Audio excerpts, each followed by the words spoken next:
Well, hello everybody, it's Danny back from Deepsouth Homestead. Over here in my shop today, guys. It's been raining all day long. It's non-stop. I hope it's not too bad where you can hear where you can't hear me. But I wanted to shoot porch time today. Today's Father's Day, so I said, hey, I'm gonna spend it in my shop, just sitting around doing nothing. You know, it's been raining a lot. Nothing else really I can do. So I figured I'd just sit here and tinker around and ponder my thoughts. You know, this shop really, you know, it's kind of a blessing in a lot of ways, because my father actually gave me this shop, if you want to look at it in that aspect, because my father left his place to me and my siblings, and we sold it, and the proceeds from it went to purchase this shop. So I feel like this is my father's blessing to me after he has passed on. And as I sit and pondered that, I thought a lot about my father. I thought a lot about him as my elder, because I look at life a little bit different, I guess, than a lot of people look at life, because of the way I was raised by my father. My father was a very godly man. He really lived what he believed. You know, when he told me, he said, son, when you're 18 years old, you need to find somewhere to live. You know, I've raised you up to that point. I'm not going to keep raising you. You're a grown man now. Which kind of encouraged me to get out on my own and to make a life for myself. And as I did that, he told me, he said, you know, you were my firstborn, but you must understand something. You are not really my son now. You're a grown man. And I will treat you not as a son anymore, but as a brother in Christ, because that's what you are now. He said, so many parents get this wrong. They look at their children as their children. Once they've matured and they've moved on in life, they still look at them as their children. And really, he said, if you look at it from a spiritual standpoint, they're not your children anymore. They're your brothers, your daughters and sons are your brothers and sisters in Christ once they move out and go on their own. And I've kind of always looked at life that way. And my father's not the only one who's ever told me that. I've actually heard that from many elders in my life. And that's basically the way I look at it. My father was a great mentor for me, and I look at him as an elder. Now, when I think about elders, I think about the things that the elders of my life have taught me. Father-in-laws that I've had, mother-in-laws that I've had, mentoring pastors that were elders, things that different ones have taught me over the years, and the wisdom and the understanding that they helped me to gain. And I think about things like my father. He would always tell me, now son, don't worry about what people think about you, because from a spiritual standpoint, it means absolutely nothing, okay? He said, people will look at you from the outside, and he said, don't ever let that bother you. He said, because it is God who looks on the heart. He said, all that God's interested in is what's in your heart. God's not interested on the outside of you. He said, now you have to understand that. He said, I know you wear overalls a lot. He said, but sometimes you don't wear overalls. He said, is there a reason for that? And I said, well, you know, I'm conscious about the way I dress sometimes, you know. And he said, He said, son, don't ever worry about the way you dress. He said, because God doesn't look upon the appearance of man. He said, man looks upon the appearance of man. He said, you wear whatever you want to wear, wherever you want to wear it, because it makes no difference in the kingdom of heaven. And I've thought about that a lot, you know. I was very privileged. I'm going to use the word privileged. When I lived in central Mississippi, I went to a church that wore overalls to church, and I felt so at home at that church because everybody wasn't dressed up in all these fancy clothes, and you know, they weren't all their khakis and their pressed shirts and all this kind of stuff. Men showed up lots of times in their overalls, and now they weren't all dirty and greasy overalls. They were a nice pair of overalls, and the atmosphere was just totally different. You felt comfortable when you were around these men, and you didn't feel like you were dressed out of place or anything like this. I mean, there was no function or no importance put upon how you dressed. And that was something that was very moving to me, because I'm from the South, and in the South down here used to be a lot of farmland in the South. Used to be lots and lots of farmland.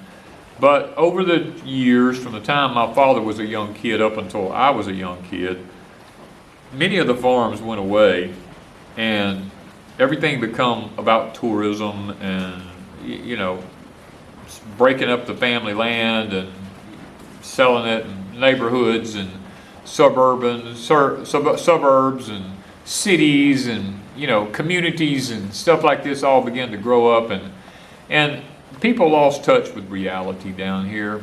And then when we moved up central Mississippi, lots of farmland was everywhere. People owned big pieces of property. I felt so at home there, you know, and when the Lord told me my time there was up, and I came back to the South Mississippi here, I focused mainly on being more farm-oriented, more of the older ways of life, because while I was up there, I really got embedded in a lot of the older ways of life because it was still enjoyed up there a lot. And I felt like that this was a journey that the Lord had placed me on for these older ways of life. Now, one of my father-in-laws, very wonderful man, very financially successful man, he was a very stern man. He actually showed me more of the older ways of life than, say, my father did. I think God put this man in my life for a reason. He's the one who showed me all about butchering hogs and how to butcher animals and things to this nature about raising crops and corn, grinding corn, hammer mills, you know, more into the syrup making kinds of stuff, this type of stuff. More of a mentor in that area than my actual father was. And then that was a blessing to me because it really helped me to understand where my food came from. And it put me back in, which I believe was a journey that the Lord had for me all along, was it put me back in contact with the land, nature, because my father-in-law owned a lot of land, and my father never really owned over about 15 acres, I think 20 acres at one time. But he never was a big land person. He didn't believe in it because his theory of life was, I don't want to leave a bunch of stuff to my children to fight over. You know, I just don't want to do that. And I'm thankful for that. Really, I am, because after everything we went through selling my father's estate, I understood then what he was talking about. My father understood more than I gave him credit for at that time. But my father-in-law, being an elder to me and also a pastor, he taught me all about the importance of being able to raise your own livestock. He helped me to have my first barn that I had. Helped me to have pecan orchards and ponds and things to this nature, tractors and stuff like this. Now my father, we did lots of farming with my father. I truck farmed a lot with my father. I grew many crops with my father. My father was old school in the way he did everything. And that was also a blessing in me learning how to do it the actual old school way of doing things, of raising my own food and things to this nature. But my father-in-law, he actually got me into more of the deer hunting mode, because he had lots of land and he deer hunted occasionally. And we would raise a pig and we would butcher the pig, and we would make sausage and the different things like that I learned from. And then he owned he owned his own companies also. And I learned different trades from him because of the companies that he owned. And then I had elder neighbors that were syrup makers that I actually learned from them on the old ways of life, of how to make sugarcane syrup and things of this nature, how to grow it, how to know when it's ready in a pan, how to use an evaporator pan, things to this nature. And I really appreciated that. And lots of these older people that I was very embedded in were very down to earth, very simple people. And I really believe God put these people in my life because He wanted to teach me about the simplicities of life and how that life could really be simple and it could be enjoyed as simple, and yet not be influenced by the pressure of the world to dress a particular way, to look a particular way, to be caught up in the things of this world, trips and vacations and elaborate this and elaborate that, but to be more grounded in the things of life that the Lord intended for us to have. My father was the first one who allowed me to drive a Farmall Cub that my father had. That's the first tractor I ever drove in my life, was a Farmall Cub. And I'll never forget it. I was 12 years old, and my father told me, he said, "Son, you're 12 years old. It's time you learn how to operate this equipment. And it's time you take care of the garden with the tractors. There's no sense in me doing it. You're a grown boy now." And I really believe fathers should let their sons at very young ages learn, because my dad did that to me. And he put me on the old Farmall Cub with the disc behind it, the old single disc behind it. Well, it wasn't a drag type. It had a lift on it. And I told him, I said, "Okay, now what am I?" He showed me how to operate everything on it. He says, "Now this section of the garden here needs disking." He said, "When you get to the end of the row," he said, "you've drove the tractor before. You know how to drive it. It's a standard. You know how to drive it. When you get to the end of the row, pick your disc up, turn around, and come back." And he showed me where to put my tires and stuff like this. And man, I was excited. I was excited. I was going to get to disc the field and not my father. My father put all of his confidence in me, and I was so happy at that moment.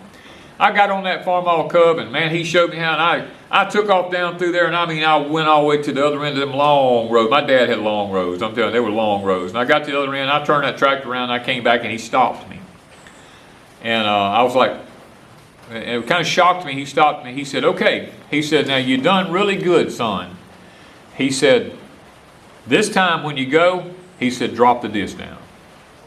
And I looked back, and in my moment of excitement, I forgot to even lower the draft system to put the disc in the ground. I was just driving. I thought in my mind, I'm just disking this field. And I didn't even realize that I didn't even disc it when I come back, because I was caught up in the moment of excitement. And when I finished, he let me go ahead and finish disking the rest of it. And I remembered after that to drop the disc down. And I stopped, And he, when I got it done, I killed the tractor and I got off. I said, well, Dad, how did I do? He said, you done good, son. He said, you did real good. He said, I stopped you because I realized you were caught up in the moment of excitement. He said, and I'm going to say something to you, and I want you to listen to what I'm saying to you. He said, it's all right to be excited about things, okay? He said, but as you live and as you grow through life, don't ever get caught up with excitement. He said, because you see what just happened on that farm when you was just elated with the fact that you could do something, you were overcome with excitement.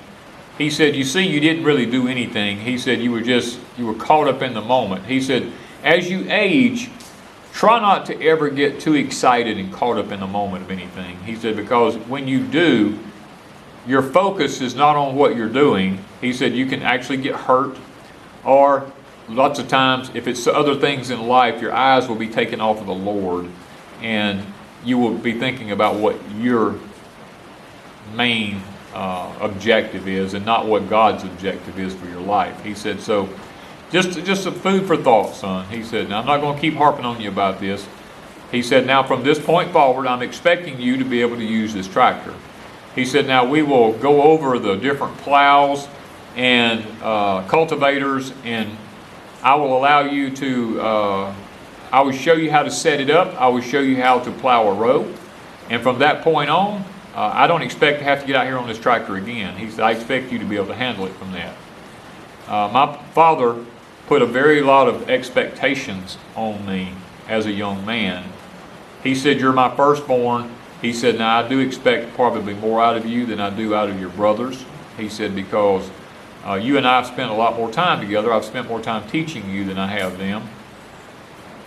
He said, so from this point forward, if you see something in that garden that needs doing, he said, that farmall is sitting right there. He said, just remember, it's an offset tractor. It will turn over very easily on a hillside, son.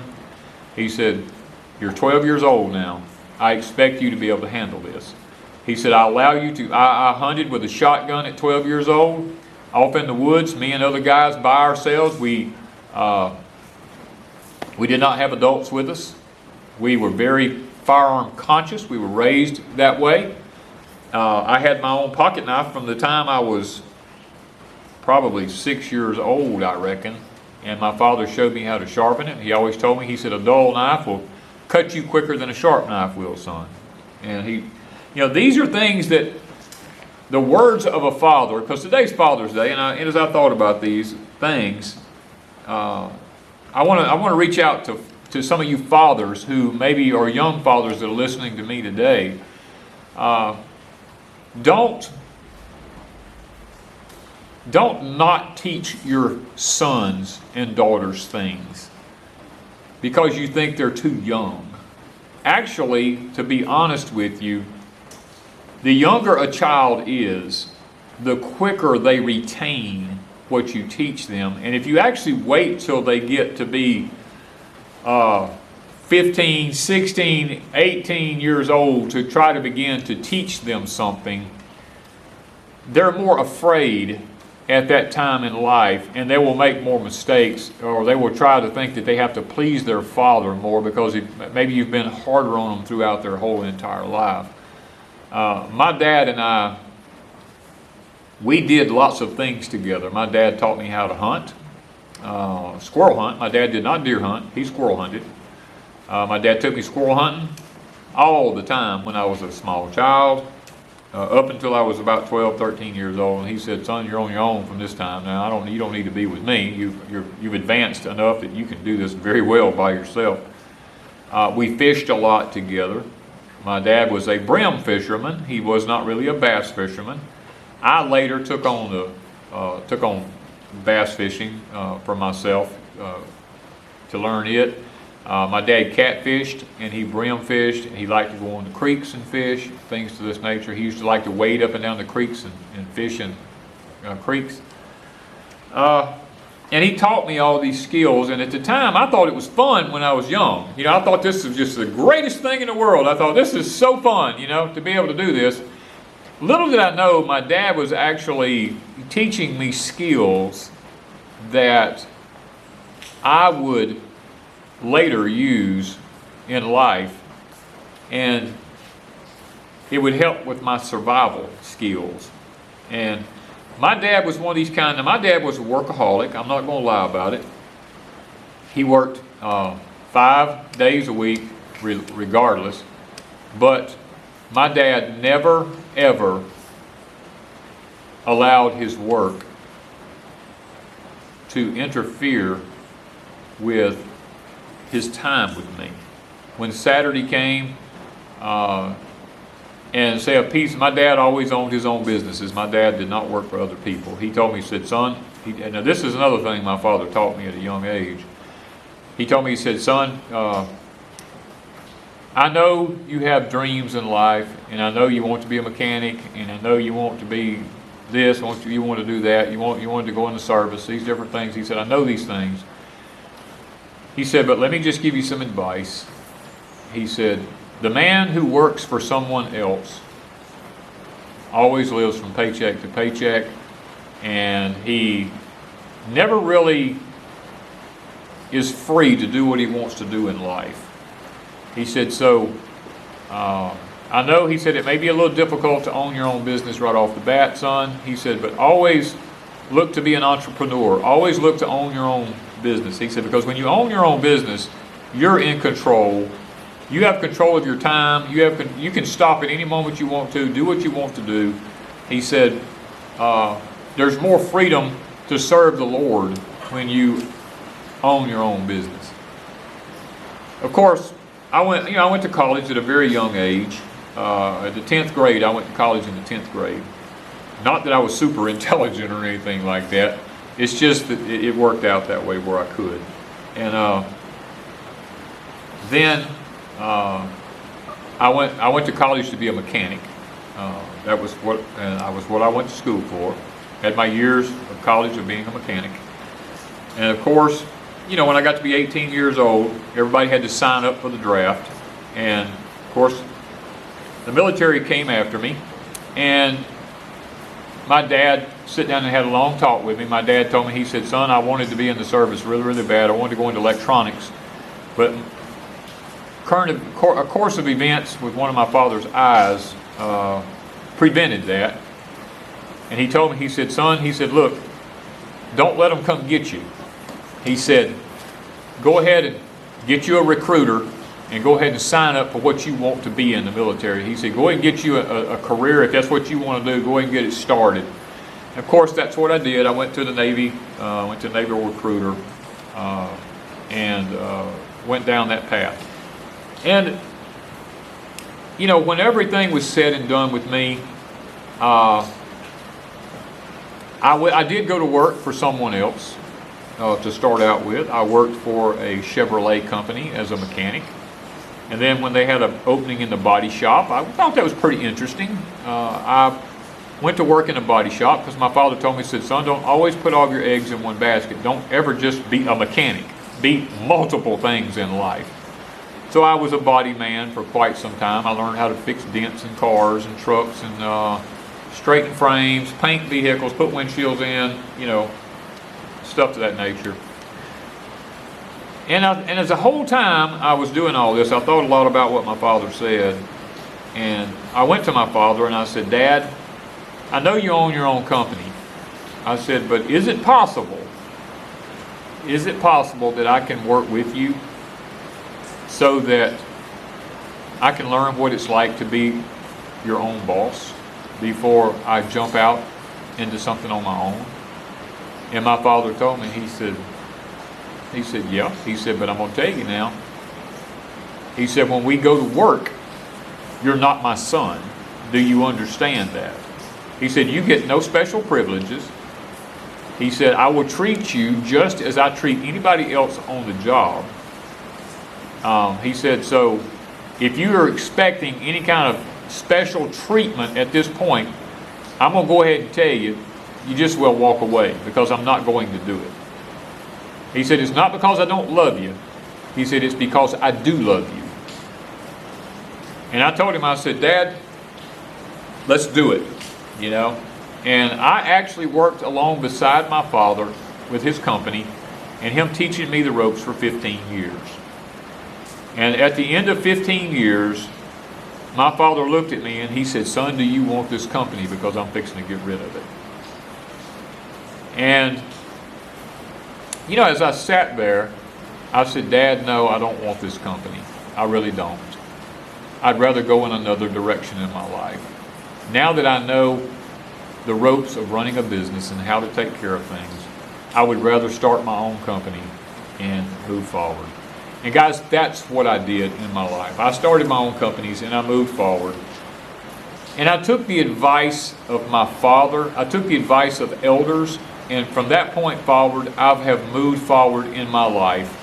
And my whole life has been based off of the wisdom of elders and the wisdom of my father.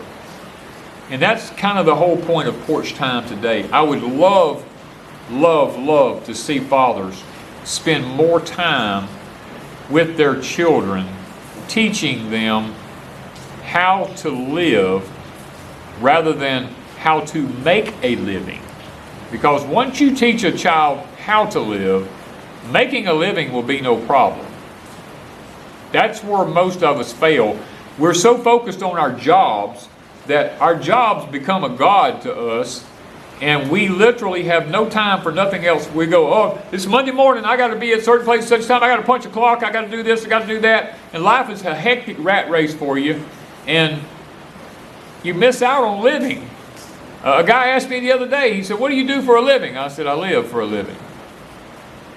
Totally blew his mind. He stopped, he looked at me, he said, "What?" I said, "You asked me what I do for a living?" I said, "I live for a living." He said, "Well, what do you do to make money then?" I said, "Well, that's a total different story." You know, we went into conversation about that. And I told him, I said, "Look, you got to understand life is not what you think, son. You're a young man. You're perceiving life from a culture that has been dictated by your government. It is time that the young people, or time that elders, step in, quit babying their children until they're in their 20s, and go ahead and make men and women out of them at a young age so that they can become productive citizens in our society." And that's the theme of Porch Time today anyway. The wisdom of fathers and the wisdom of elders is something that's overlooked today. And the wisdom that the Almighty Father gives to us if we ask. You know, in James it says, "You have not because you ask not. And if you do ask, you ask amiss, that you might consume it upon your own lust." And there it said, "If any man lack wisdom, let him ask it of God, who giveth liberally to all men. But with wisdom get understanding," because wisdom will make you a smart fool without understanding. So, guys, please, please, please, train up your children in the way they should go. Teach them from a young age. You will not regret it. And when they're old, the Scripture says, they will not depart from the teachings you have given them. Thank you, guys, from Deepsouth Homestead.